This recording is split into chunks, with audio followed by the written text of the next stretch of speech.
30. Devotional Thoughts for Women, written by Monica Diaz, read by Belinda Sainsbury. Good morning, dear friends. Our devotional reading for today, April 29th, is entitled, Are You Sure You Are Not Lost? This life is not justice, but growth in righteousness, not health, but healing. Luther.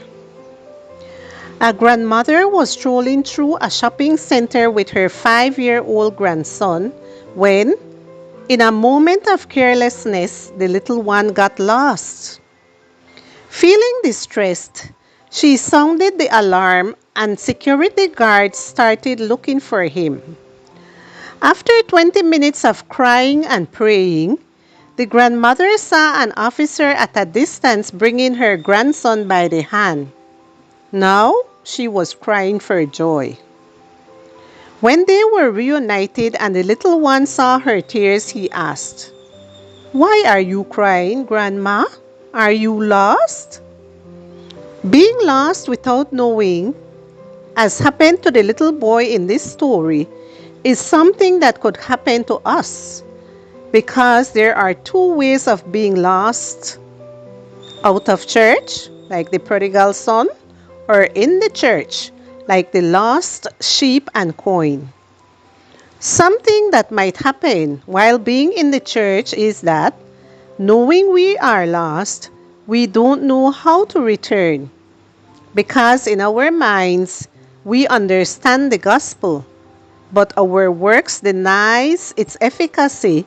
And something that might also happen is that we don't even realize we are lost, because we think our good works are evidence of salvation. Remember the case of the rich young ruler? This is exactly why legalism is such a dangerous way to live religion. It makes us think we are okay because we do what pleases God, but we do it for the wrong reasons.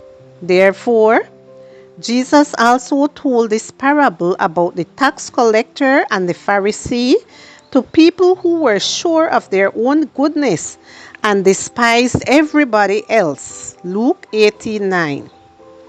Those were the Pharisees who thought they deserved heaven because they performed good works such as fasting, returning tithes, not stealing, or not committing adultery. Luke 18:11 and 12.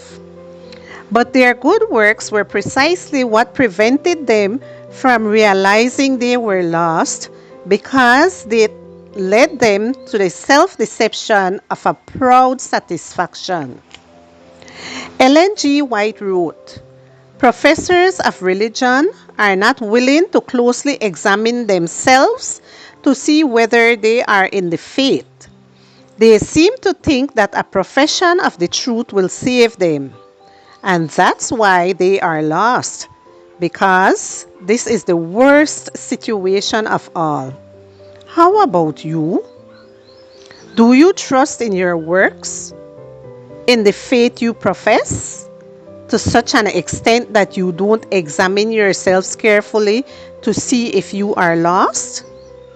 Or are you willing to analyze yourself thoroughly to see if you are in the faith?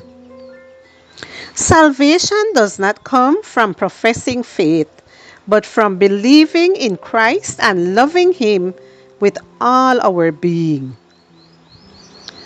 I know your deeds. You have a reputation of being alive, but you are dead.